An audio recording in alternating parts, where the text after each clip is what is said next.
Hello dear student, स्वागत है आप सभी का शुभम क्लासेस के इस नए वीडियो सेशन में। तो स्टूडेंट, इस समय जो हमारा वीडियो का सेशन चल रहा है वो इम्पॉर्टेंट फार्मूले का सीरीज चल रहा है। ठीक है, हर एक चैप्टर में कितने फार्मूले हैं, उस फार्मूले में कौन से टर्म क्या हैं, सारी चीज़ें को हम एक्सप्लेन कर रहे हैं। इसको एक्सप्लेन हम इसलिए कर रहे हैं क्योंकि इससे जस्ट पहले आपकी न्यूमेरिकल की सीरीज चलाई गई थी। ठीक है, तो न्यूमेरिकल की सीरीज में ये देखने को मिला था कि बच्चे जो है वहाँ पे, यानी कि कहने का मतलब है आप लोग वहाँ पे मिस्टेक ये कर रहे थे कि कहीं आप लोग मात्रक गलत लिख रहे थे, तो कहीं आप लोग फार्मूला गलत अप्लाई कर दे रहे हैं। ठीक है, तो वो सारी चीज़ें दिक्कतें ना आए आपको क्वेश्चन सॉल्व करते समय, इसलिए सबसे पहले हमने सोचा कि फार्मूले को हम डिस्कस कर दें, इसके बाद आपकी न्यूमेरिकल की सीरीज करवाई जाएगी। हाँ, बच्चों का पूछना है, आप लोगों के कमेंट्स आ रहे हैं कि सर क्या न्यूमेरिकल की सीरीज नहीं कराई जाएगी? आपकी सारी सीरीज कराई जाएगी, न्यूमेरिकल की सीरीज कराई जाएगी, इंपॉर्टेंट डेरिवेशन की सीरीज कराई जाएगी, ठीक है, इंपॉर्टेंट क्वेश्चन की सीरीज कराई जाएगी।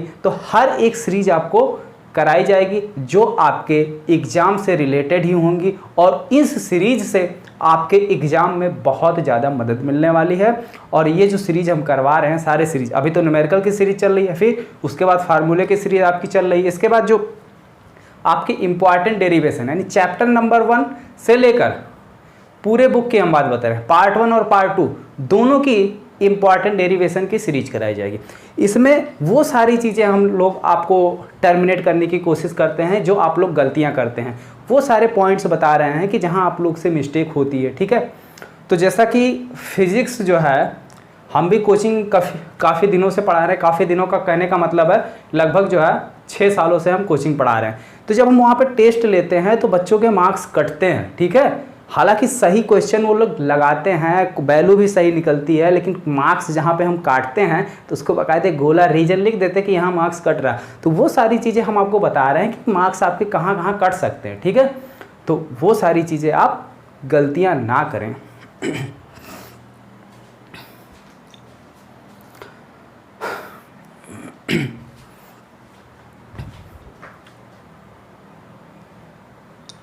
हेलो डियर स्टूडेंट, स्वागत है आप सभी का शुभम क्लासेस के इस नए वीडियो सेशन में। तो स्टूडेंट, जैसा कि हम लोगों को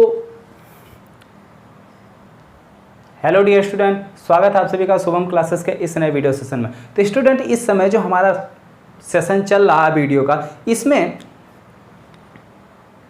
हेलो डियर स्टूडेंट, स्वागत है आप सभी का शुभम क्लासेस के इस नए वीडियो सेशन में। तो स्टूडेंट, इस समय जो वीडियो का सेशन आपका चल रहा है, इस समय आपके फार्मूले का सीरीज चल रहा है। ठीक है, यानी हर एक चैप्टर में कौन कौन से आपके फार्मूले हैं, कितने फार्मूले हैं, और उसमें कौन सा टर्म क्या है, किसकी क्या वैल्यू यानी क्या अहमियत है, वो सारी चीज़ें हम एक्सप्लेन करें। ऐसा हम इसलिए कर रहे हैं क्योंकि हाँ, कुछ बच्चे हमसे पूछ रहे थे कि सर क्या न्यूमेरिकल की सीरीज अब नहीं कराएंगे? भाई, न्यूमेरिकल की सीरीज आपकी करवाई जाएगी, न्यूमेरिकल की सीरीज अच्छे से आप लोग कंप्लीट करें, इसीलिए ये चीज़ पहले हम बता रहे हैं। क्योंकि न्यूमेरिकल की सीरीज में हमने देखा था कि बच्चे जो है, जैसा कि कल की वीडियो में मैंने आपको बताया था कि आप लोग कहीं फार्मूला गलत अप्लाई कर रहे हैं, कहीं वैल्यू सही निकाल रहे हैं, फार्मूला सही अप्लाई कर रहे हैं, मात्रक गलत लिख दे रहे हैं। ठीक है, तो ये सारी गलतियां जो है फिजिक्स में बहुत बड़ी गलती मानी जाती है अगर आप यूनिट गलत लिखते हैं तो। ठीक है, और वैसे भी हम भी 6 सालों से कोचिंग ऑफलाइन पढ़ाते हैं, तो वहाँ पे जब बच्चों के टेस्ट लेते हैं तो यही रीज़न है। एक आध बच्चे तो मैक्सिमम अंक पाते हैं, लेकिन कुछ बच्चे जो होते हैं वो मैक्सिमम अंक नहीं पाते हैं। जैसे 20 नंबर का हमने टेस्ट लिया तो कुछ 10-15 पे ही रह जाते हैं। उसका रीज़न यही है कि वो लोग वैल्यू गलत रख देते हैं, मात्रक गलत निकाल लेते हैं। ठीक है, तो वो सारी गलतियां आप लोग बोर्ड एग्जाम में ना करो, इसीलिए सारी चीज़ें हम बिल्कुल आपको टर्म वाइज टर्म यानी स्टेप टू स्टेप बताने की कोशिश कर रहे हैं, जिससे आप लोग बोर्ड एग्जाम में अच्छे से प्रिपेयर हो सको। ठीक है, तो स्टूडेंट, आपकी न्यूमेरिकल की सीरीज भी कंप्लीट कराई जाएगी, मोस्ट इंपॉर्टेंट डेरिवेशन की सीरीज कराई जाएगी, जो आपके 60 क्वेश्चन आते हैं उसकी सीरीज कराई जाएगी। तो हर एक चीज़ें, जितने भी मल्टीपल क्वेश्चन यानी बहुविकल्पी आता है तो उसकी एक लंबी सीरीज कराई जाएगी, और सीरीज जो भी आपकी स्टार्ट होगी वह चैप्टर नंबर 1 से स्टार्ट होगी और बिल्कुल लास्ट चैप्टर तक जाएगी। लास्ट चैप्टर का मतलब पार्ट 1 और पार्ट 2 दोनों में। ठीक है, पार्ट 2 आपका 9 चैप्टर से स्टार्ट है तो 9 से लेकर 14 तक जाएगा, और पार्ट 1 में 1 से लेकर 8 तक। ठीक है, तो ये सारी हर एक टाइप की जो भी आपके बोर्ड एग्जाम में क्वेश्चन बनते हैं वो सारी चीज़ें यहाँ पे आपको सीरीज के थ्रू कराई जाएंगी, और बिल्कुल आपको पॉइंट वाइज तैयार करवाया जाएगा।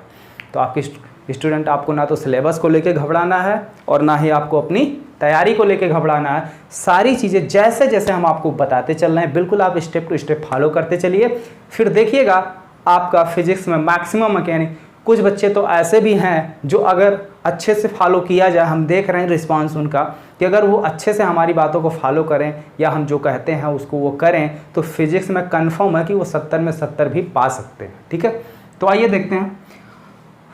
अगर हम पिछले वीडियो पे थोड़ा सा जाएं तो आपके चैप्टर नंबर 2 तक क्लियर हो गया था फार्मूला। तो आइए आज हम चैप्टर नंबर 3 से करते हैं। चैप्टर नंबर 3 आपका विद्युत धारा। तो इसमें जो सबसे पहला फार्मूला आपका है तो विद्युत धारा का ही बनेगा। धारा I बराबर क्या होता है, Q/T।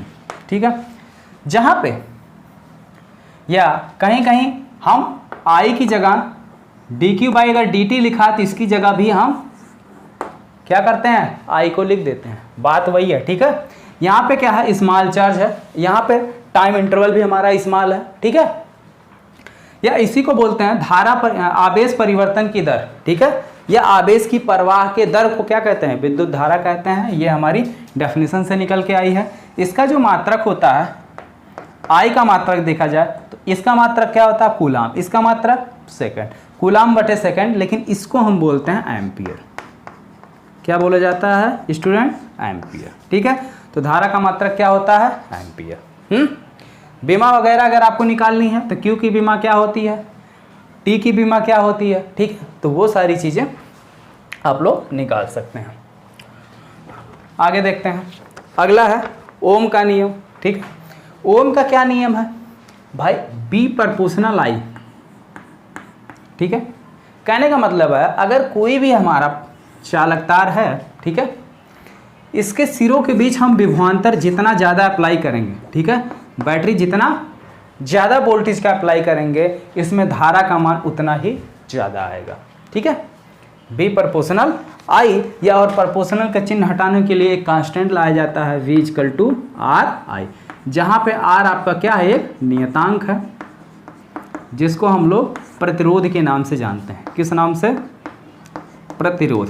तो स्टूडेंट आपको याद होगा जब हम अल्टरनेटिंग करंट आपको पढ़ा रहे थे, अल्टरनेटिंग में हमने क्या बताया था कि ये जो प्रतिरोध वर्ड इस्तेमाल हुआ है ये डायरेक्ट करंट यानी दिष्ट धारा यानी बैटरी के करंट के लिए इस्तेमाल हुआ।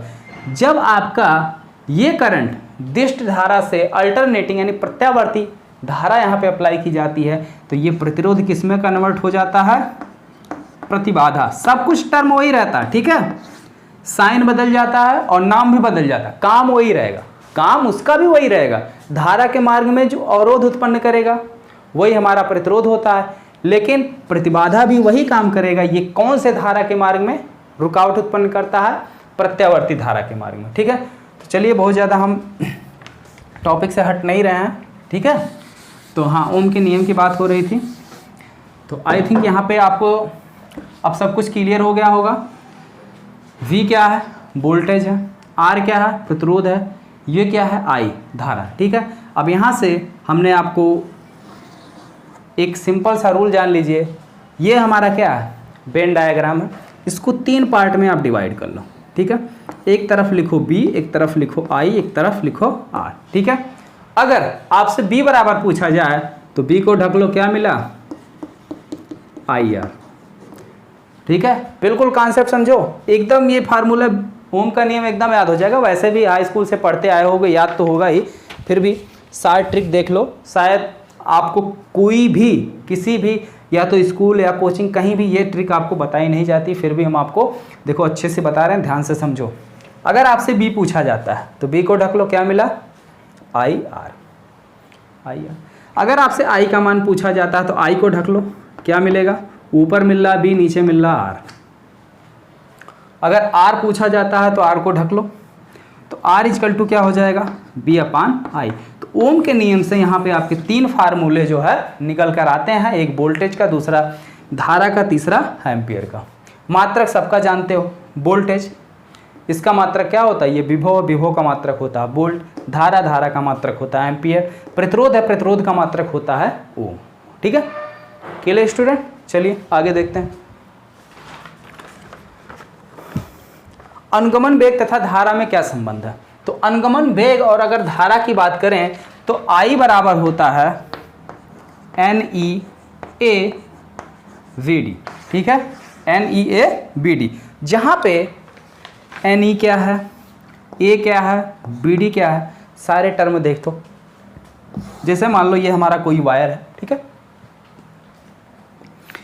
इसमें टोटल नंबर ऑफ चार्ज या जिसको हम बोलते हैं चार्ज कैरियर इलेक्ट्रॉन, तो अगर टोटल नंबर ऑफ चार्ज कितने हैं, Ne, यानी N इलेक्ट्रॉन है, ठीक है, तो Ne हमारा क्या हो गया, इसमें उपस्थित कुल इलेक्ट्रॉनों की संख्या है। A क्या है, इसके अनुप्रस्थ काट का क्षेत्रफल, ठीक है, इसको थोड़ा सा मोटा बना लेते हैं, ये चीज़ है। A जो है क्या, इसके अनुप्रस्थ काट का क्षेत्रफल यानी तार की मोटाई। जैसे ये चाक देखिए, ठीक है, ये दिख रहा है, तो A जो है यही है, यानी इस एक क्रॉस सेक्शन एरिया, ये जैसे मान लो इसको तार मानो, तो इसके क्रॉस सेक्शन एरिया का क्षेत्रफल कितना है, यही हमारा A है।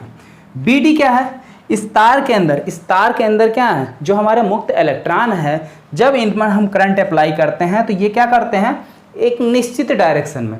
पहले तो क्या होता है, जब करंट नहीं अप्लाई करते हैं भाई, ड्रिफ्ट वेलोसिटी अनुगमन वेग की परिभाषा अगर आपको याद हो तो वहाँ पे बताया गया था कि जब किसी चालक तार में विद्युत धारा नहीं प्रवाहित होती है तो उसके इलेक्ट्रॉन इधर उधर रैंडमली गति करते हैं और उनका नेट जो मूव करने की डायरेक्शन होती है, यानी उनका जो कुल आवेश आता है वो 0 आता है, ठीक है, क्योंकि कुछ इलेक्ट्रॉन इस साइड जाएंगे तो कुछ इस साइड जाएंगे, ये इस साइड जाने वाले को कैंसिल कर देंगे, कुछ इधर जाएंगे कुछ इधर जाएंगे, तो यह इसके चार्ज को ये कैंसिल कर देगा, तो नेट आवेश उसका 0 आता है। लेकिन जब हम उसमें विद्युत धारा प्रवाहित करते हैं या वोल्टेज अप्लाई करते हैं तो वो सारे इलेक्ट्रॉन एक डायरेक्शन में गति करने लगते हैं, इधर उधर जो मूव कर रहे थे वो सारे क्या करते थे, अब एक डायरेक्शन में गति करने लगते हैं, ठीक है। हाँ, सिंपल से एग्जाम्पल याद आया, आप लोगों ने भेड़ देखा होगा, ठीक है, भेड़ जैसे अगर वो किसी खेत में है, चर रहे हैं, ठीक है, उनको कोई कंट्रोल करने वाला नहीं है, तो वो देखो इधर उधर अपना टहलते घूमते रहते हैं, ठीक है, यानी एक ही स्थान पे इधर उधर टहलते रहते, कहीं पर घूमते नहीं है, कहीं पर जाते भी नहीं है, ठीक है। लेकिन जैसे ही वोल्टेज अप्लाई करने का मतलब, जैसे ही भेड़ों को चराने वाला आता है और कहीं ले जाने की कोशिश करता है तो क्या होता है, जो सारे भेड़ एक ही जगह पे इधर उधर भाग रहे थे वो सारे के सारे क्या करते हैं, एक ही डायरेक्शन में, बिल्कुल एक ही डायरेक्शन में चलना शुरू कर देते हैं। तो ठीक वही कंडीशन यहाँ पे आपके चालक तार में इलेक्ट्रॉन का होता है। जब उसमें हम वोल्टेज अप्लाई करते हैं तो सारे इलेक्ट्रॉन चुपचाप एक डायरेक्शन में गति करने लगते हैं और जिस वेलोसिटी से ये गति करते हैं उसी वेलोसिटी को कहते हैं अनुगमन वेग, या इंग्लिश में बात करें तो ड्रिफ्ट वेलोसिटी, और इसको हम डिनोट करते हैं VD से, ठीक है। तो यहाँ पे VD क्या है, इलेक्ट्रॉन का अनुगमन वेग यानी कि ड्रिफ्ट वेलोसिटी। क्लियर, चलो आगे देखते हैं। अगला है विशिष्ट प्रतिरोध। तो विशिष्ट प्रतिरोध क्या चीज होता है, तो विशिष्ट प्रतिरोध ρ इक्वल टू होता है E/J, ठीक है, जहां पे और विशिष्ट प्रतिरोध का जो मात्रक होता है वो महो होता है। क्या होता है, महो, ठीक है। E क्या है, वैद्युत क्षेत्र की तीव्रता, J क्या है, धारा घनत्व, ठीक है, J क्या है, धारा घनत्व, और J इक्वल टू होता है I/A, ठीक है। क्लियर, आगे बढ़ो। प्रतिरोधों का ताप पर निर्भरता, जैसे मान लो ये हमारा कोई चालक तार है, यहाँ पे लिया गया, ठीक है, ये कोई चालक तार है, अगर इस चालक तार का हम टेम्परेचर बढ़ाएं तो क्या इसका प्रतिरोध बढ़ेगा, बिल्कुल बढ़ेगा, ठीक है। कितना बढ़ेगा, वही चीज़ यहाँ पे दिखाया गया है कि अगर आपका प्रतिरोध है तो, ठीक है, और इस चालक तार के प्रतिरोध यानी इसकी प्रतिरोधकता अगर ρ मानी जाए तो ρ इक्वल टू, ठीक है, ρ0 1 प्लस अल्फा T-T0। अब देखो इसमें आए हुए टर्म क्या है कि अगर हम टेम्परेचर बढ़ाते हैं इस चालक तार का तो इसकी प्रतिरोधकता क्या होती है, बढ़ जाती है, ठीक है, प्रतिरोधकता इसकी बढ़ जाती है, कितनी बढ़ जाती है, इतनी, ठीक है। T क्या है, बाद का टेम्परेचर, T0 क्या है, पहले का टेम्परेचर, पहले जैसे मान लो 27 अंश सेल्सियस रहा, बाद में इसको 27 से बढ़ा के हम 50 अंश सेल्सियस कर देते हैं, कितना, और यहाँ पे जो आपका टेम्परेचर लिखा जाएगा वो केल्विन में लिखा जाएगा, ठीक है। किस में रहेगा? केल्विन में। तो केल्विन के लिए क्या करना होगा? वैसे आप यहाँ पे सेल्सियस में भी रख सकते हैं, कोई आपको दिक्कत नहीं है, क्योंकि डिफरेंस ही आएगा। जो डिफरेंस यहाँ आएगा वही डिफरेंस केल्विन में करोगे तब भी आएगा, ठीक है। लेकिन केल्विन में रखने से आपको भी डाउट नहीं रहेगा कि हो सकता हमने वहाँ गलती की हो, और गलती होने के कोई चांसेस भी नहीं रहते हैं। तो इसलिए आप जब भी टेम्परेचर की बात आए तो केल्विन में टेम्परेचर को रखा करो, ठीक है। तो भाई अब बढ़ा रहे हैं टेम्परेचर को, तो डिफरेंस कुछ ना कुछ आएगा। तो जब डिफरेंस कुछ ना कुछ आएगा और प्रारंभिक प्रतिरोधकता में इसका क्या होगा? मल्टीप्लाई होगा। ये अल्फा क्या है? अल्फा एक कांस्टेंट है, ठीक है। इसकी वैल्यू यहाँ पे दी होगी, ठीक है। अल्फा की वैल्यू क्वेश्चन में हर एक तार के लिए अल्फा की वैल्यू अलग अलग होती है। ओके, आगे बढ़ते हैं, अगला फार्मूला देखते हैं। अगला फार्मूला है फार्मूला नंबर 6, विद्युत शक्ति। तो विद्युत शक्ति P बराबर क्या होता है? जो आप लोग हाई स्कूल से पढ़ते आए हैं वही है। विद्युत शक्ति P = होता है V × I, ठीक है। अब देखो भाई, तो विद्युत शक्ति के भी 3 फार्मूले। यहाँ से B की जगह एक बार IR रखोगे तो क्या मिलेगा? I²। देखो एक I पहले से, फिर IR रखोगे तो I × I, I² I × R मिल जाएगा। दूसरा, अगर I की जगह पर हम क्या रखें? B/R, तो B² हो जाएगा, B² R हो जाएगा, ठीक है। B² R हो गया। तीसरी बात, बस ये 3 ही फार्मूले हैं, ठीक है। बाकी कुछ भी रखोगे तो घूम फिर के यही आ जाएगा। अब भाई अगर देखो B की वैल्यू आप रखना चाहते हैं तो B = क्या? IR, तो IR रखोगे तो फिर आपको यही मिल जाएगा, ठीक है। फिर IR रखोगे तो I² R ही मिल जाएगा आपको, ठीक। तो ये आपके 3 जो है विद्युत शक्ति के मात्रक होते हैं। अब बात करते हैं अगले फार्मूले नंबर 7 की, प्रतिरोधों का संयोजन, ठीक है। तो प्रतिरोधों का संयोजन का क्या फार्मूला है? ध्यान से देखो। थोड़ा सा प्रतिरोधों के संयोजन का नाम हमने जो है चैप्टर नंबर 2 के फार्मूले में भी लिया था, कि वहाँ पर जब हम संधारित्रों का समायोजन पढ़ रहे थे। किसका समायोजन? संधारित्रों का। तो संधारित्रों का समायोजन में हमने बताया था कि संधारित्रों का समायोजन प्रतिरोधों के समायोजन के बिल्कुल जस्ट उल्टा होता है, ठीक है। यानी जो प्रतिरोधों का श्रेणी क्रम का फार्मूला होता है वो संधारित्र के समांतर क्रम का फार्मूला होता है, हाँ। और जो प्रतिरोधों के समांतर का होता है वो संधारित्रों के श्रेणी क्रम का होता है। तो प्रतिरोधों को हम 2 तरीके से जोड़ते हैं। पहला एक श्रेणी क्रम, भाई एक क्रम और होता है मिश्रित क्रम। ये आपके सिलेबस में नहीं है, आपको पढ़ना नहीं है तो उसके बारे में नहीं जानते हैं, ठीक है। श्रेणी क्रम में जो भी प्रतिरोध जोड़े जाते हैं सभी का तुल्य प्रतिरोध क्या हो जाता है? सभी प्रतिरोधों को नॉर्मली जोड़ लो, उसके बराबर होता है, ठीक है। चाहे जितने प्रतिरोध आपके हों, ये फार्मूला है। दूसरा जो है समांतर क्रम का। तो समांतर क्रम में क्या फार्मूला आपका बनता है? 1/R = 1/R1 + 1/R2 + 1/R3, जितने भी है अगर n है तो सीधे 1/Rn, ठीक है। ये आपका फार्मूला बनता है। कोई डाउट तो नहीं होना चाहिए। अगला फार्मूला देखते हैं, सेल का विद्युत वाहक बल। तो सेल का विद्युत वाहक बल, ठीक है। कोई अगर हमारा सेल है तो उसका विद्युत वाहक बल कितना होगा? सिंपल सी बात देखो, अगर यह कोई प्रतिरोध है, इसमें अगर हम किसी सेल को अप्लाई करते हैं, ठीक है। मान लो ये हमने सेल लगाया, ठीक। ये हमारा क्या है? एक सेल है जिसका विद्युत वाहक बल E मान लिए हम। तो अब देखो, सेल के अंदर भी कुछ ना कुछ रेजिस्टेंस होता है, प्रतिरोध होता है, जिसको हम R से लिखते हैं, और बाहर वाले प्रतिरोध को R से लिखते हैं। तो जो फार्मूला निकल के आता है आपका सेल का विद्युत वाहक बल, ठीक है। अब इसमें देखो ये प्रतिरोध है, तो प्रतिरोध के सिरों के बीच ये सेल को लगाने की वजह से कितना विभवांतर उत्पन्न होता है? B वोल्टेज का अगर विभवांतर उत्पन्न होता है, ठीक है भाई। अगर इसमें सेल लगाएं तो धारा गई, धारा प्रवाहित हुई तो वोल्टेज इसके बीच में आएगा। वोल्टेज कितना आएगा? V = हम जानते हैं क्या होता है? IR, ठीक है। तो जितनी धारा गई इसमें, मान लो I धारा गई तो I के इसमें गुणा कर देंगे तो कितना आ जाएगा हमारा? IR। तो इस सेल का कुल विद्युत वाहक बल कितना हो गया? सेल का जो धारा है 2 जगह खर्च हुआ। कहाँ कहाँ? एक यहाँ पे, एक अंदर, ठीक है। तो कुल जो इसका विद्युत वाहक बल होगा, भाई जो बाहर वोल्टेज आ रही है एक्चुअल में वो उसकी विद्युत वाहक बल नहीं है, ठीक है, वो उसका एक्चुअल विद्युत वाहक बल नहीं है। जैसे सपोज करो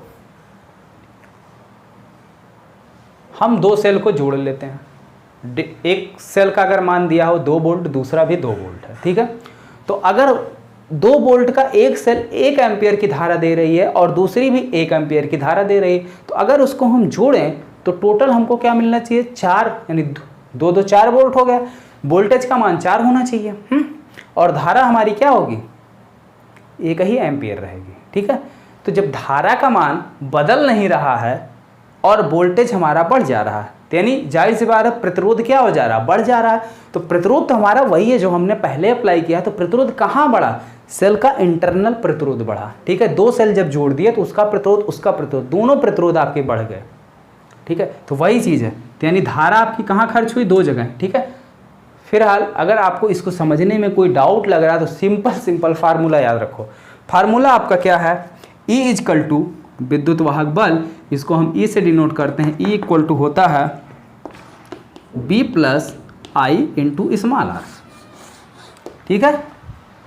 ये आपका फार्मूला है। और अगर सेल का आपको आंतरिक प्रतिरोध निकालना है यानी स्मॉल r का मान निकालना है तो आपका दूसरा फार्मूला होता है E माइनस B, या V की जगह हम क्या लिख सकते हैं, देखो यहाँ पे लिखा आई आर बटे इसमें बहने वाली धारा I, ठीक है। तो ये जो है आपके सेल का विद्युत वाहक बल और सेल का आंतरिक प्रतिरोध निकालने का फार्मूला है। अगर आपको धारा का मान निकालना है तो धारा के मान को निकालने के लिए हमें क्या करना होगा, इसको इधर कर दो, I R equal to E minus I R, ठीक है। इसको इधर ले आओ तो पॉजिटिव हो जाएगा, I R, I small R plus I capital R equal to E. अब आई कॉमन अगर ले लेते हैं तो क्या हो जाएगा, small R plus capital R equal to E. तो यहाँ से आई बराबर क्या मिल जाएगा, ई बटे small R plus capital R, ठीक है। धारा का मान यहाँ से आपका निकल जाएगा। हाँ, तो मेन फार्मूला आपका ये है, यहाँ से जो भी पूछे कन्वर्ट करके हम निकाल सकते हैं। अब आगे देखते हैं, अगर 2 सेलों को हम श्रेणी क्रम में जोड़ते हैं तो उसका विद्युत वाहक बल कितना होगा।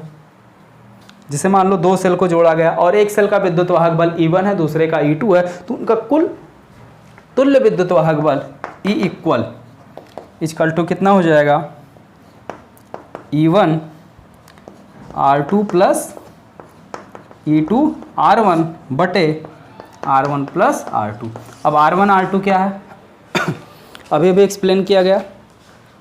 R2 दूसरे सेल का आंतरिक प्रतिरोध, R1 पहले सेल का आंतरिक प्रतिरोध, E1 पहले सेल का विद्युत वाहक बल, E2 दूसरे सेल का विद्युत वाहक बल, ठीक है।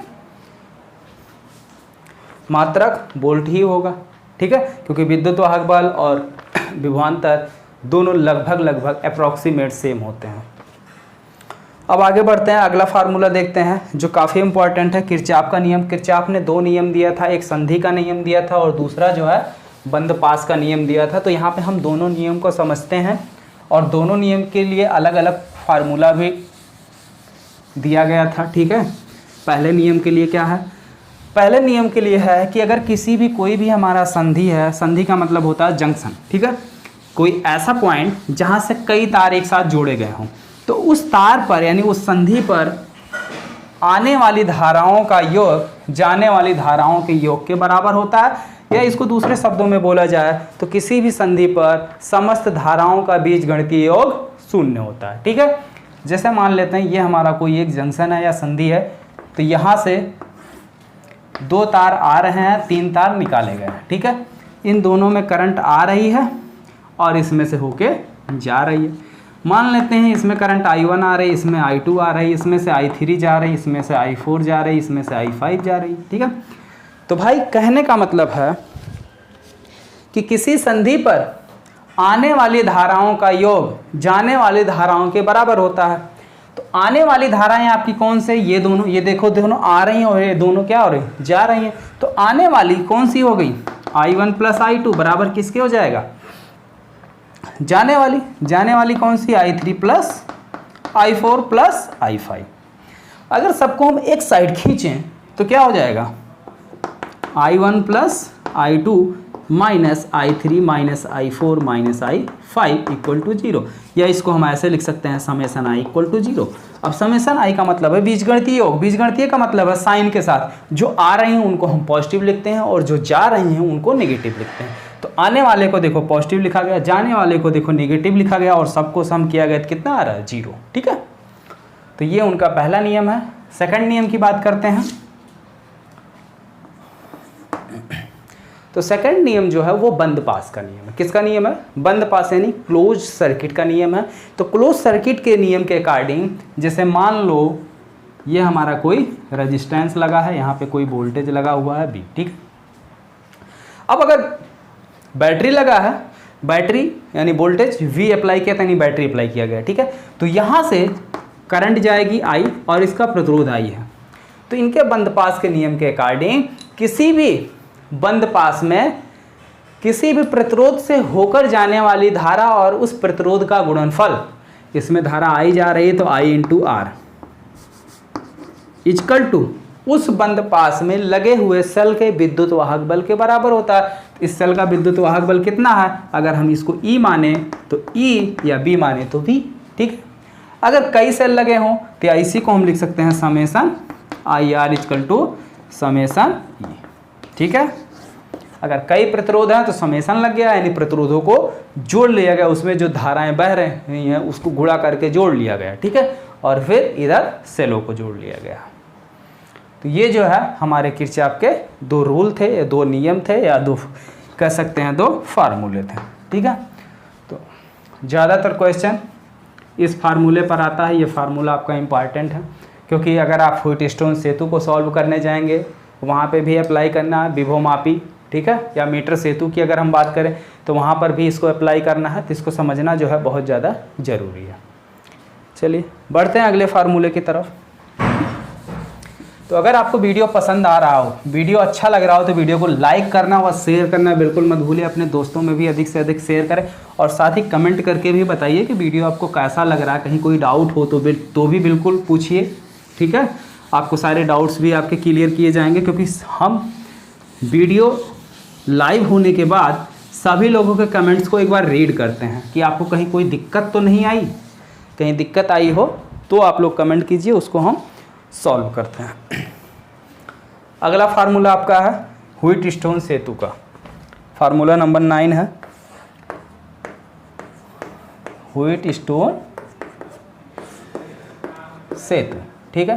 तो व्हीटस्टोन सेतु में क्या होते हैं, आपके समांतर चतुर्भुज की तरीके से ऐसे 4 प्रतिरोध लगे हुए होते हैं, ठीक है, इस टाइप से। इसको नाम दे देते हैं ABCD। इस टाइप से आपके 4 प्रतिरोध लगे और बीच में गैल्वेनोमीटर लगा होता है। तो यानी जब ये बैलेंस कंडीशन में होते हैं, इसको नाम दे दो PQRS, ठीक है। तो ये आपके PQRS 4 प्रतिरोध हैं। अगर ये बैलेंस कंडीशन में, बैलेंस का मतलब है संगत, जैसे R/S बराबर Q/R का मान अगर बराबर है तो इसमें बहने वाली धारा यानी इसमें कोई भी विक्षेप उत्पन्न नहीं होता है। तो सिंपल से समझो व्हीटस्टोन का फार्मूला R/S इक्वल टू अरे भाई P है ना, हाँ PQRS, ठीक है। तो P/S इक्वल टू Q/R, ठीक। आगे देखते हैं। अगला फार्मूला है मीटर सेतु का। तो मीटर सेतु भी हमने बताया था बिल्कुल व्हीटस्टोन सेतु की तरीके से काम करता है। वहाँ पे जो फार्मूला आपका निकल के आता है R equal to S into L1/100 minus L1। अब यहाँ पे R क्या है, S क्या है, L1 क्या है, L2 क्या है, ठीक है। S का मतलब है, ठीक है, जो हमारा गिवन प्रतिरोध है या कोई एक प्रतिरोध हमको दिया जाता है, वहाँ पे एक प्रतिरोध बॉक्स लगा होता है, वहाँ से हम प्रतिरोधों को निकालते हैं और एक अज्ञात प्रतिरोध होता है जिसका हमें मान निकालना होता है, ठीक है। तो एक होता है L1, एक होता है L2। वहाँ पे अगर आपको याद हो, ठीक है, तो कि वहाँ पे हम क्या करते हैं, एक सर्पी कुंजी होती है। तो सर्पी कुंजी को जैसे जैसे हम तार पे 1 मीटर लंबा तार होता है उसी पे टच कराते हैं इधर उधर। तो एक सिचुएशन ऐसी आती है जब हम तार पे टच कराते हैं तो वहाँ गैल्वेनोमीटर जो लगा होता है उसमें विक्षेप 0 होता है। तो L1 का मतलब है ए साइड से, ठीक है, जैसे इधर ए लिखा इधर बी लिखा, तार को यहाँ हमने टच कराया, तो यहाँ से यहाँ तक की लेंथ कितनी हो गई L1। पूरी डिस्टेंस 1 मीटर होती है, 1 मीटर का मतलब 100 सेंटीमीटर, ठीक है। तो ये बची हुई डिस्टेंस कितनी हो जाएगी हमारी, 100 माइनस एल हो जाएगी ना। ये अगर L1 है तो 100 माइनस L1, तो यही 100 माइनस L1 यहाँ बची हुई आपकी डिस्टेंस है। S क्या है, जिस प्रतिरोध का मान हमको निकालना वो है, और R क्या है, प्रतिरोध बाक्स में लगा हुआ प्रतिरोध है। तो यहाँ पे देखो इसका मान पता, इसका मान पता, इसका मान पता, इसका मान नहीं पता, तो आसानी से हम निकाल सकते हैं, ठीक है। आगे देखते हैं अगला फार्मूला विभव मापी का, ठीक है। विभव मापी के कुछ फार्मूले हैं, 2-3 फार्मूले हैं, उसको भी देख लेते हैं। उसके बाद फिर चैप्टर नंबर 4 को देखते हैं।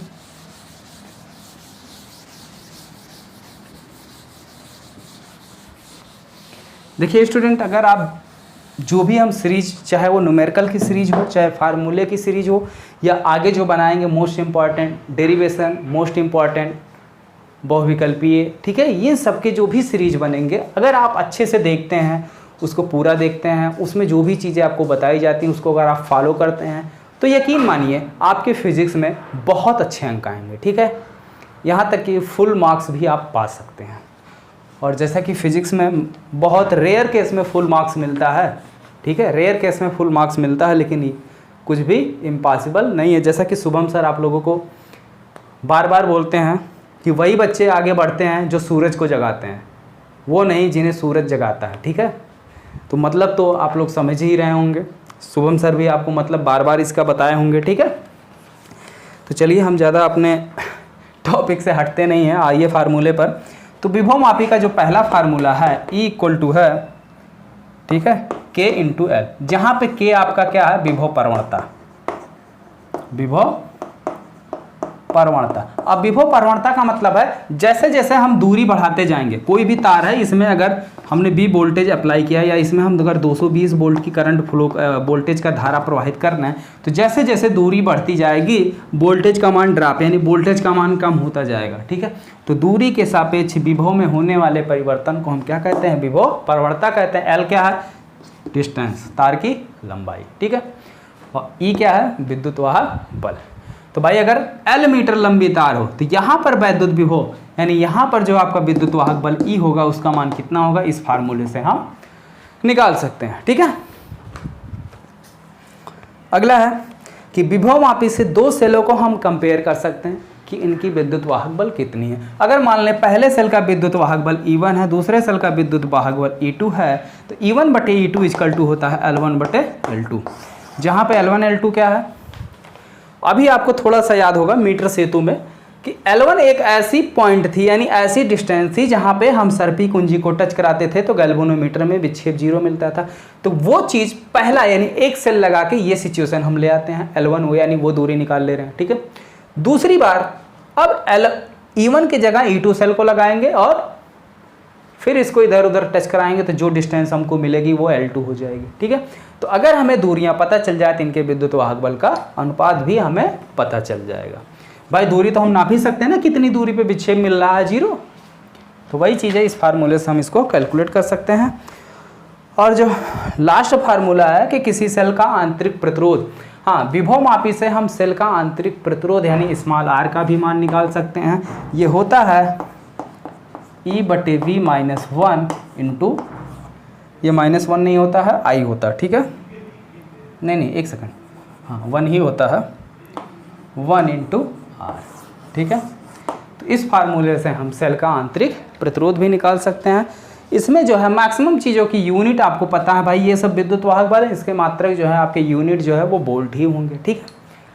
E क्या है, सेल का एक्चुअल विद्युत वाहक बल, V क्या है, तार के सिरों के बीच का विभवांतर, R क्या है, तार की प्रतिरोध या तार का रेजिस्टेंस, ठीक है। तो चैप्टर नंबर 3 में इतने ही फार्मूले थे। अब बात करते हैं चैप्टर नंबर, ठीक है, तो चैप्टर नंबर 4 को भी डिस्कस कर लेते हैं। चैप्टर नंबर 4 में फार्मूले कुछ ज़्यादा हैं, ठीक है, और इस चैप्टर के फार्मूले को आपको समझने के लिए थोड़ा सा और कंसंट्रेटेड होने की ज़रूरत है, थोड़ा सा बस और ध्यान आप दीजिएगा, ठीक है। तो आइए देखते हैं, बिल्कुल समझ में आएगा स्टेप टू स्टेप।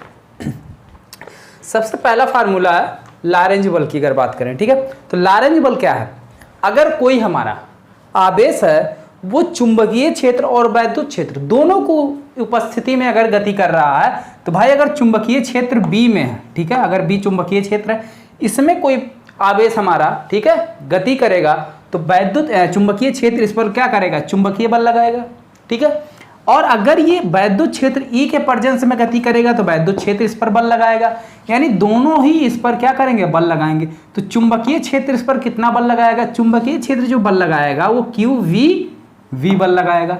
जहां पे क्यू क्या है, आवेश का परिमाण, वी क्या है, उस आवेश की गति, कि वो आवेश कितने गति से यानी किस वेलोसिटी से उस चुंबकीय क्षेत्र के अंदर घूम कर रहा है या गति कर रहा है। वी क्या है, चुंबकीय क्षेत्र है। वैद्युत क्षेत्र कितना बल लगाएगा, F = QE। तो टोटल इस पर लगने वाला लॉरेंज बल यानी F लॉरेंज कितना हो जाएगा, दोनों को जोड़ लो, F चुंबकीय और प्लस F वैद्युत, दोनों बल को जोड़ लो। तो F चुंबकीय कितना है, QVV sin थीटा होता है, ठीक है, QVV sin थीटा, या इसको हम ऐसे लिख सकते हैं Q vector V cross vector V, ठीक है, क्लियर। तो यहां पे ये चुंबकीय का हम वैल्यू रखो Q प्लस QE, ठीक है, Q को कॉमन ले लो तो क्या मिलेगा,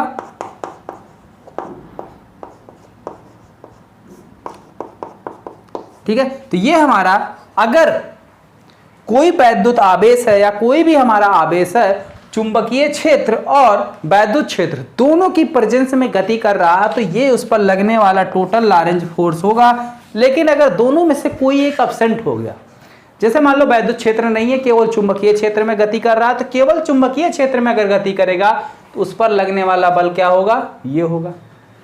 भाई बल लग रहा है तो बल का मात्रक क्या बनेगा, न्यूटन बनेगा। और अगर केवल वैद्युत क्षेत्र में गति कर रहा है, ये तो हम सबसे पहले वाले चैप्टर में भी पढ़ चुके हैं, कितना बल लगेगा, QE, ठीक है। आगे देखते हैं, कोई अगर धारावाही चालक है, जैसे मान लो अब धारावाही चालक है, ठीक है, उसकी वजह से धारावाही चालक पर चुंबकीय बल क्या होगा, तो धारावाही चालक पर चुंबकीय बल F = कितना हो जाएगा, QVV sin थीटा, ठीक है। तो ये धारावाही चालक पर चुंबकीय बल का फार्मूला। आगे देखते हैं, अगर चुंबकीय क्षेत्र में, ठीक है, चुंबकीय क्षेत्र में कोई हमारा आवेशित कण है, वो गति कर रहा है, तो उसका गति यानी उसकी जो मूवमेंट यानी गति करने का जो डायरेक्शन है या पथ जिसको हम कह सकते हैं, वो किस टाइप के पथ पर चलेगा, तो वो जो है एक अगर लंबवत प्रवेश करेगा तो वृत्ताकार मार्ग पर घूमेगा, ठीक है।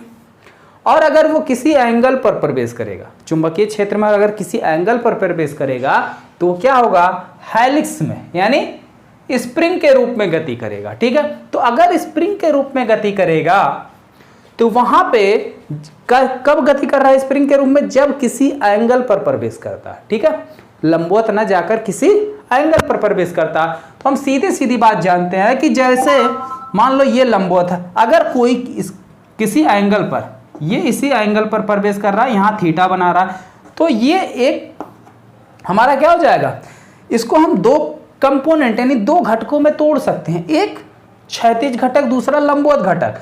तो लंबवत घटक वाला तो जान ही रहे, लंबवत अगर प्रवेश करेगा तो कैसा गति करेगा, वृत्ताकार मार्ग पर। लेकिन ये क्षैतिज वाला क्या करेगा, उसको रेखीय पे ले जाने की कोशिश करेगा, ये ऐसे घुमाने की कोशिश करेगा और ये इसको ऐसे खींचने की कोशिश करेगा, तो ये घूम पूरा गोल ना होकर इस तरीके से गति करेगा, ठीक है, ऐसे गति करेगा।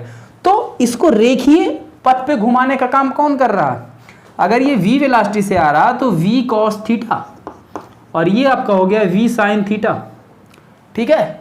तो यहां पे जो तो क्रमागत हेलिक्सों के बीच की दूरी है, इसको हम पिच बोलते हैं, इसका क्या फार्मूला है। और अगर वृत्ताकार मार्ग पे घूम रहा तो किस त्रिज्या पर यानी कितनी रेडियस कि सर्किल पर वो घूमेगा, इसका फार्मूला कैसे निकालते हैं। तो देखिए भाई, अगर वृत्ताकार मार्ग पर घूमेगा तो वृत्ताकार मार्ग पर घूमने के लिए क्या होगा, एक अवकेंद्र बल लगता है। कितना लगता है, mv²/r।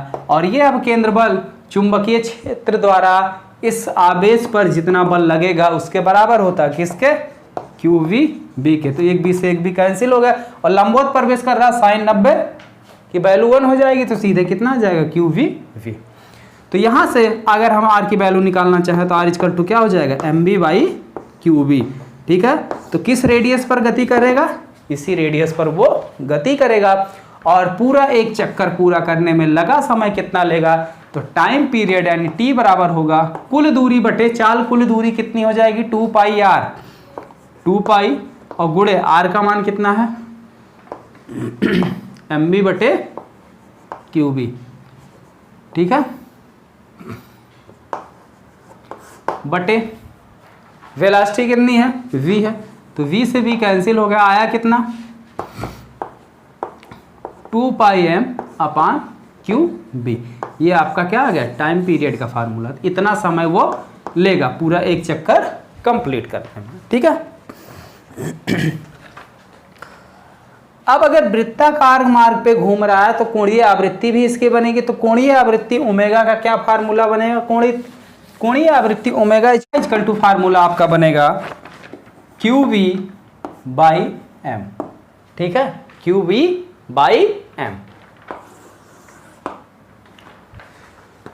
दूसरा, अगर हम पिच की बात करें, पिच का मतलब क्या है, यानी जो हेलिक्स के रूप में इस टाइप से इस वेलोसिटी पे यानी थीटा एंगल पर आता है, तो कैसे गति करता है, ऐसे ना गति करता है। तो हेलिक्स यानी दो कर्मागत रिंगों के बीच की जो दूरी होती है इसको पिच बोलते हैं। तो पिच का जो फार्मूला आएगा, पिच इक्वल टू आपका आएगा फार्मूला, पिच रेखीय यानी इसको जो है इसकी गति को रेखीय बनाने के लिए कौन सा वेलोसिटी काम कर रहा है, v cos थीटा। तो v cos थीटा गुणे एक हेलिक्स को पूरा करने में कितना समय लग रहा है, t समय लग रहा है। ठीक है, तो t का अगर मान रखा जाए तो v cos थीटा गुणे t की वैल्यू कितनी आई है, 2πm/qb। तो ये आपके पिच का फार्मूला होता है। ठीक है,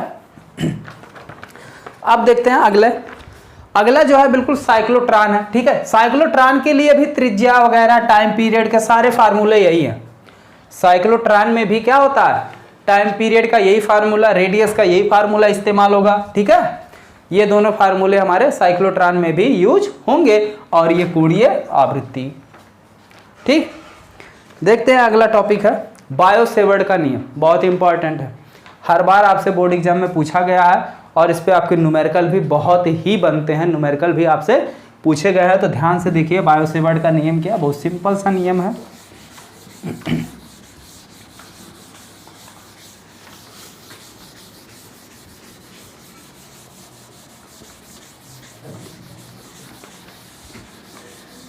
बायो-सेवर्ट का नियम,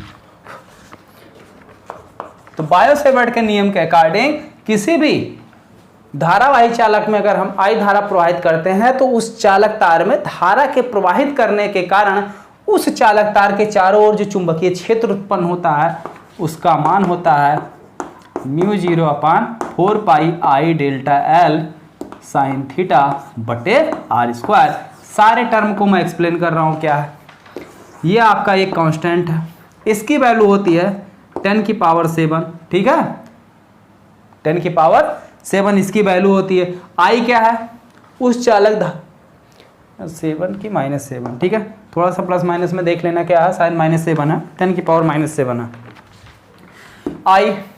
I क्या है, चालक तार में प्रवाहित धारा है। डेल्टा L क्या है, उस चालक तार की लंबाई। और जैसे ये चालक तार है, यहां से r दूरी पर अगर थीटा कोण पर हम देख रहे हैं r दूरी, तो साइन थीटा क्या है, इसके बीच का कोण है। r क्या है, इस पॉइंट P के इस चालक तार से दूरी है। ठीक है, ये रहा आपके बायो-सेवर्ट का नियम। अगला है वृत्ताकार पास के अक्ष पर चुंबकीय क्षेत्र। अगर हमारा कोई वृत्ताकार पास इस तरीके से कोई लूप है, इसमें अगर हम I धारा प्रवाहित करते हैं तो इसका जो सेंटर होगा अक्ष, इससे r दूरी पर स्थित कोई पॉइंट अगर P है तो यहाँ पर चुंबकीय क्षेत्र की तीव्रता का मान कितना होगा, ठीक है। इसकी रेडियस अगर हम कैपिटल R ले लें और ये दूरी स्मॉल x ले लें तो इस यहाँ पर जो हमारा चुंबकीय क्षेत्र B का मान होगा वो हो जाएगा B = μ0 I dl, ठीक है, I dl बटे 4 pi into r/x² plus r² की पावर 3/2, ठीक है। जहां पे x क्या है देख ही रहे हो, इसके सेंटर पॉइंट O से इस बिंदु के बीच की दूरी, r क्या है इस वृत्त का रेडियस है, I क्या है इसमें बहने वाली धारा है, dl क्या है इसकी पूरी लंबाई, ठीक है। तो अगर ये छोटे से अवयव के लिए लिया गया था dl के लिए, ठीक है, तो जब पूरे अवयव के लिए ले लेंगे तो इसको जब हम एक्सपेंड करेंगे क्या करेंगे, इसका समाकलन करेंगे, ठीक है। तो कितना आ जाएगा, पूरा ये आपका कन्वर्ट हो जाएगा 2 पाई r में, ठीक है। ये वैल्यू आपकी कितनी हो जाएगी 2 पाई r, बाकी सब कुछ आपका रिमेन रहेगा, वही चीज रहेगा, ठीक है। अगर हम इसके अक्ष की बात करें तो अगर इसके अक्ष पर देखा जाए, यानी इस पॉइंट को हम यहां लेके चले आए O पे, तो x बराबर आपका 0 हो गया, x बराबर क्या हो गया पूरी तरीके से 0, और dl आपका कितना हो जाएगा, dl की जगह रखेंगे 2 पाई r, क्योंकि भाई dl ये जोड़ते जाएंगे कितना मिलेगा, वृत्त की परिधि तो मिलेगी, कुछ और तो मिलेगा नहीं। तो 2 पाई कैपिटल R और गुणे ऊपर एक r ही है, नीचे 4 पाई x की वैल्यू 0, तो r की पावर 3/2 का मतलब क्या हो जाएगा, इस 2 से ये 2 कैंसिल हो जाएगी, r की पावर 3, तो एक r से एक r कैंसिल, यानी 2r है तो 2r कैंसिल है, नीचे 3r था, एक r बचा, तो 2 पाई से 2 पाई कैंसिल, ठीक है, 2 से 2 दूनी 4, पाई से पाई कैंसिल, आया कितना μ0 I/2r, तो अक्ष पर चुंबकीय क्षेत्र कितना आ गया μ0 I/2r। तो ये आपके अक्ष यानी बिल्कुल केंद्र पर किसके कारण है, वृत्ताकार लूप के कारण, उस वृत्ताकार लूप के केंद्र पर चुंबकीय क्षेत्र का फार्मूला है, ठीक है। और चुंबकीय क्षेत्र का मात्रक होता है वेबर/मीटर। अगला फार्मूला देखते हैं, एम्पियर का परपथीय नियम क्या है। तो एम्पियर का परपथीय नियम वही नियम है जो हमारे वैद्युत क्षेत्र के लिए गॉस का नियम है। तो एम्पियर के परपथीय नियम के अकॉर्डिंग चुंबकीय क्षेत्र के रेखीय समाकलन का मान किसके अलांग, उस पथ के अलांग, कोई भी, जैसे ये हमारा पथ है तो इस पथ के अलांग चुंबकीय क्षेत्र के रेखीय समाकलन का मान, ठीक है, इसमें बहने वाली धारा I का μ0 गुना होता है, कितना गुना होता, μ0 गुणे इसमें बहने वाली धारा, ये हमारा है एम्पियर का परपथीय नियम। क्लियर हो गया, चलो अच्छी बात है। परिनलिका के अक्ष पर चुंबकीय क्षेत्र की तीव्रता कितनी होगी, तो सबसे पहले समझते हैं परिनलिका क्या, फिर उसके अक्ष पे चुंबकीय क्षेत्र की तीव्रता की बात करते हैं। तो परिनलिका, जैसा कि हमने आप लोगों के एक बार किसी बच्चे ने हमसे कुंडली के बारे में पूछा था, ठीक है, तो कुंडली को हमने कैसे बनाया था, तार लेके आपको बना के दिखाया था। ठीक उसी तरीके से अगर हम परिनलिका की बात करें तो परिनलिका के लिए क्या होता है कि हमारी एक खोखली पाइप होती है, यहाँ पे हमने रखा हुआ था, रुकिए आपको दिखाते हैं, ठीक है। तो देखिए सबसे पहले हम परिनलिका को समझते हैं, परिनलिका होती क्या है। तो परिनलिका के लिए क्या होती है, एक खोखली पाइप, इस तरीके से खोखली पाइप आपकी होती है, इसके ऊपर हम क्या करते हैं, तार को लपेट देते हैं, ठीक है। तो इसके ऊपर तार को लपेटते हैं बिल्कुल पास पास, ठीक है, ऐसे इस तरीके से हम क्या करते हैं, इसके ऊपर तार को ऐसे से लपेट देते हैं, ठीक है। तो लपेटने के बाद क्या होता है, ठीक है, तो देखिए इस तरीके से इस बेलनाकार जो हमारी खोखली पाइप है इसके ऊपर हमने क्या किया, तार को लपेट दिया। तार को लपेटने के बाद इस तार में हम क्या करते हैं, विद्युत धारा प्रवाहित करते हैं, तो ये सदैव उत्तर और दक्षिण दिशा में ऐसे ठहरती है, यही हमारी क्या परिनलिका है, ठीक है। अगर इसमें हम विद्युत धारा प्रवाहित करते हैं तो जैसा कि अभी अभी हमने पढ़ा कि जब किसी तार में हम विद्युत धारा प्रवाहित करते हैं तो इस तार में विद्युत धारा प्रवाहित करने के कारण इस चालक तार के चारों ओर चुंबकीय क्षेत्र उत्पन्न होता है। तो वही चीज इस चालक तार में अगर हम धारा प्रवाहित करेंगे तो इसके अक्ष पर, यानी ये जो खोखली पाइप दिख रही है इसके अक्ष पर, इसके बिल्कुल सेंटर पर चुंबकीय क्षेत्र की तीव्रता का मान कितना होगा, वो होगा μ0 इंटू एन आई। ठीक है, μ0 इंटू एन आई, क्योंकि बाहर चुंबकीय क्षेत्र की तीव्रता कुछ भी नहीं होगी। क्यों नहीं होगी? क्योंकि देखिए अगर इस यहां पे मान लेते हैं इस लंबाई के कारण चुंबकीय क्षेत्र की तीव्रता लंबवत इसके ऊपर की ओर हो गई, और यहाँ पे चुंबकीय क्षेत्र की तीव्रता लंबवत इसके नीचे की ओर हो गई, तो यहाँ की चुंबकीय क्षेत्र की तीव्रता नीचे वाली को क्या कर देगी, कैंसिल कर देगी। उसी तरीके से इधर की चुंबकीय क्षेत्र की तीव्रता को इधर वाला कैंसिल कर देगा, तो केवल बचेगा कहाँ, इसके अक्ष पर। ठीक है, क्लियर हुआ? चलो, तो परनलिका के कारण परनलिका के भीतर उत्पन्न चुंबकीय क्षेत्र B का मान μ0 एन आई, जहां पे n क्या है, नंबर ऑफ टर्न, कितने इसमें फेरे लपेटे गए, गिन लो कितने फेरे हैं। इसमें तो गिन ही सकते हो, काफी कम, 1 2 3 4 5 6 7 8 9 10 11 12 13 14 15 आई थिंक 20-25 फेरे हैं। ठीक है, तो जो भी परनलिका है, अगर परनलिका के कारण आपसे चुंबकीय क्षेत्र की तीव्रता पूछी जाएगी तो उसमें फेरों की संख्या आपको दिया जाएगा।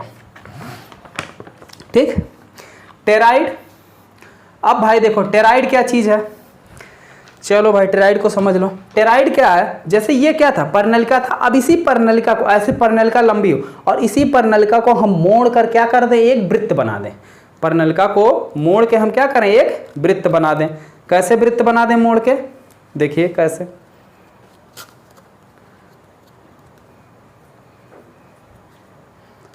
बिल्कुल देखिए सब कुछ आपको एकदम स्टेप टू स्टेप समझाएंगे, कुछ भी ऐसा नहीं रहेगा कि जो आपको विजुलाइज कर ना करे। ठीक है, आपको सारी चीजें बिल्कुल दिखेंगी।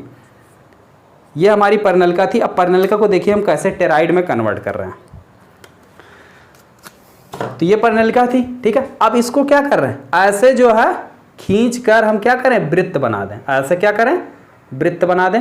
हाँ, इसके अंदर से हालांकि हमने आपका वो पाइप जो है निकाल लिया, लेकिन पाइप इसके अंदर से आपका निकलना नहीं चाहिए। ठीक है, पाइप भी ऐसे मुड़ जाना चाहिए। इसको ऐसे हम क्या करें, वृत्त के रूप में बना दें। ठीक है, तो इस तरीके से जो आकृति हमको मिलेगी या जो फॉर्म मिलेगा, इसके अंदर हमारी वो अचालक धातु की जो खोखली पाइप थी वो होनी चाहिए। ठीक है, वो होनी चाहिए थी। तो इस टाइप से जो आकृति हमको मिलेगी वो हमारी क्या कहलाती है, टेराइड कहलाती। अब इस टेराइड की वजह से इसके केंद्र पर चुंबकीय क्षेत्र की तीव्रता का मान कितना होगा, तो देखिए भाई कितना होगा, B = μ0 एन आई बटे 2 पाई r। ठीक है, ये जहां पे n क्या है, स्टेरॉइड में फेरों की संख्या है, स्टेरॉइड में फेरों की संख्या, I क्या है, इसमें प्रवाहित होने वाली धारा क्या है, R क्या है, स्टेरॉइड की त्रिज्या। अगर इसका सेंटर यहां कहीं माने तो ये इसकी त्रिज्या होगी। ठीक है, क्लियर? आगे देखते हैं। अगला फार्मूला है दो समांतर तारों के बीच बल। ठीक है, तो अगर दो समांतर, एक तार ऐसे है दूसरा तार ऐसे है, इस तार में प्रवाहित होने वाली धारा हम मान लेते हैं I है, इसमें प्रवाहित होने वाली धारा I भी मान लेते हैं।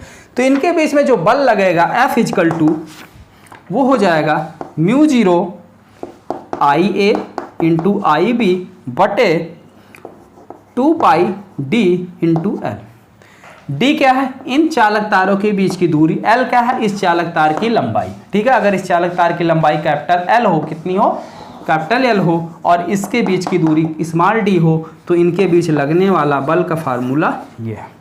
I है, IA क्या है, पहले चालक तार में प्रवाहित होने वाली धारा, IB क्या है दूसरे में, 2 μ0/2 पाई, ये आपका कांस्टेंट है। इसकी वैल्यू हो जाएगी 2 × 10⁻⁷।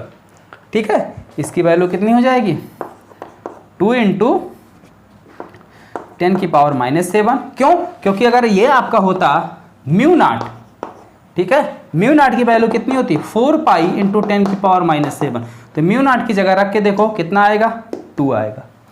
ठीक है, पाई से पाई आपका कैंसिल हो जाएगा, 2 से भाग करोगे 4 को तो 2 ही आएगा। आगे देखते हैं।